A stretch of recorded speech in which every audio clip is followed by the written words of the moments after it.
Sometimes the best way to solve a problem is to stop answering and start questioning.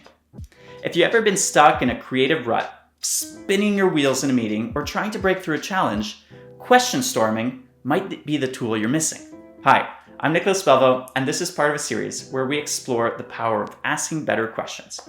Whether it's for your career, relationships, or your personal growth, my goal is to help you think sharper, communicate more effectively, and navigate life with greater intention. If that sounds interesting to you, hit that subscribe button to follow along, and let's get into today's video. All right, so what is question storming? Also known as the question burst method. It's like brainstorming, but instead of throwing out ideas or solutions, you generate questions, a ton of questions. The only rule, you don't answer them. You just keep asking. The goal is to explore the edges of the problem and open new paths of thinking. The idea was originally developed by Gregersen, the executive director of the Leadership Center at MIT, as a tool for innovation. But really, the use cases can stretch far and wide. Most recently, I did a question storming exercise for myself when thinking of my annual goals. This year I was not very inspired and had trouble finding the answers. And in this case, the answers or the goals, instead of remaining stuck, I just asked myself a series of questions that would eventually help guide me to where I wanted to be. You can use this technique in so many ways and circumstances, in team meetings, where people just keep repeating the same answers or assumptions, during solo creative work, when you're stuck or trying to think differently, before launching a project to challenge blind spots you may have, or when leading a workshop, coaching session, or consultations. For example, back to my goal-setting conundrum, I started to ask myself, what would make this year feel truly meaningful to me? And then went 25 questions deep. Not looking for the answers right away, just more questions that would be relevant and lead me into new directions. With my girlfriend, we're organizing our first joint photography expo. And in order for it to be the best it can be, we did a question storming together. What's the main objective of this project? How to best promote it? How will we manage the flow of people during the vernissage? How do we manage sales if we're busy talking with other people?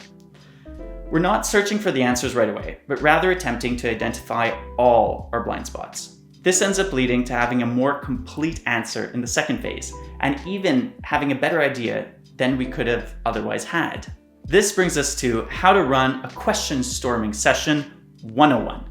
It's really quite simple. Step 1, frame the topic or challenge you're looking to address. For example, how can we attract more clients? Or like my example before, what are my goals going to be for this year?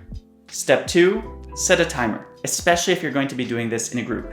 You don't want this running too long. 5 to 15 minutes is ideal. And then step 3, start listing out as many questions as possible. Don't edit, don't answer, just ask and keep asking. Explore all the possible questions. I recommend you aim for 25 questions. You'll notice that obvious answers, or rather obvious questions, come out first, then more specific questions, then weird, surprising, or maybe even uncomfortable questions. And then those last 5, that's often where the gold is.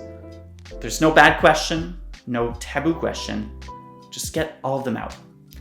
Often, you'll come to realize one question unlocks the idea for another question, and a silly question can lead to a really impactful one. This technique works because it shifts your mindset from answer mode to exploration mode.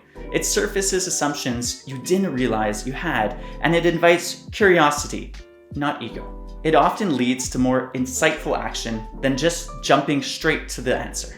One quote often attributed to Albert Einstein that I personally love is, if I had an hour to solve a problem, I'd spend the first 55 minutes thinking about the question, and then the last 5 minutes about the answer.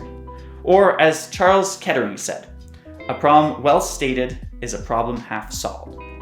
So next time you feel stuck or want to level up your creative process, try question storming. Don't force the right answer, focus on crafting better questions, and the breakthroughs will follow. So I want to know, have you ever tried question storming? Is it the first time you're hearing about it? And if so, what do you think?